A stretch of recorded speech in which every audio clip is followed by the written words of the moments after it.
Daily Bible reading, 1 Kings chapter 7, verses 27 through 51. He made the 10 laver stands of bronze. The length of each laver stand was 4 cubits, and the width 4 cubits, and the height was 3 cubits. The structure of the laver stands was as follows. They had insets, and there were insets within the frames. And on the insets within the frames were lions, oxen, and cherubim. Above the frames was a stand, and both above and below the lions and the oxen were spirals of hammered metal. Each laver stand had 4 bronze wheels and 2 bronze axle trees. Its 4 legs had brackets. The brackets were under the laver, cast with spirals beyond each. Its funnel within the crown rose a cubit above it.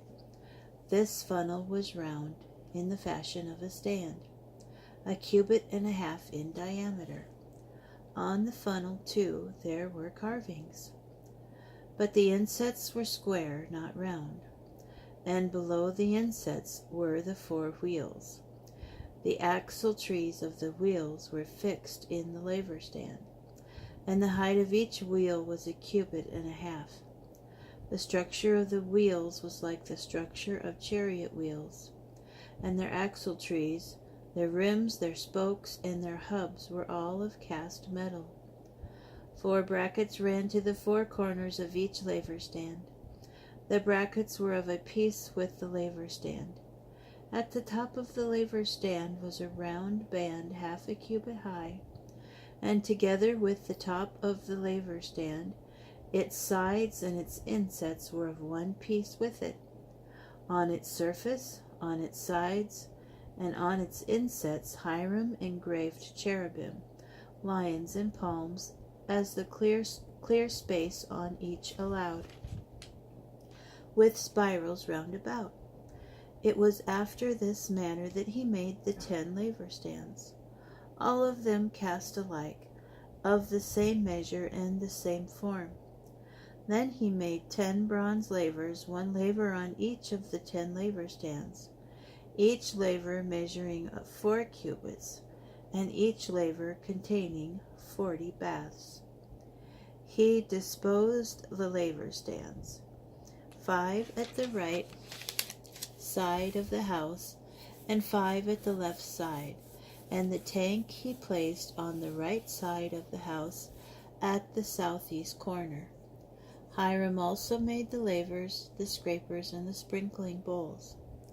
So Hiram finished all the work that he had been doing for King Solomon on the house of the Lord: the 2 columns, the 2 globes of the capitals upon the columns, and the 2 pieces of network to cover the 2 globes of the capitals upon the columns, the 400 pomegranates for the 2 pieces of network, 2 rows of pomegranates for each network, to cover the 2 globes of the capital upon the columns, the 10 stands and the 10 lavers upon the stands, the 1 tank with the 12 oxen underneath the tank, the pails, the scrapers, and the sprinkling bowls.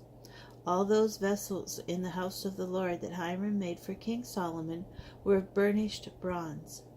The king had them cast in earthen molds, in the plain of the Jordan between Succoth and Zarethan. Solomon left all the vessels unweighed, because of their very great quantity. The weight of the bronze was not reckoned.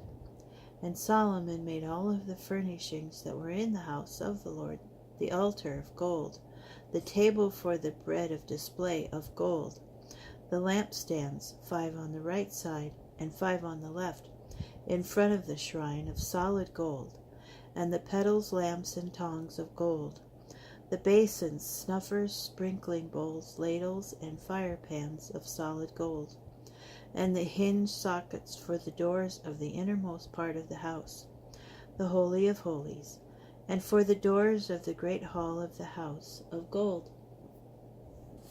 When all the work that King Solomon had done in the house of the Lord was completed, Solomon brought in the sacred donations of his father David, the silver, the gold, and the vessels, and deposited them in the treasury of the house of the Lord.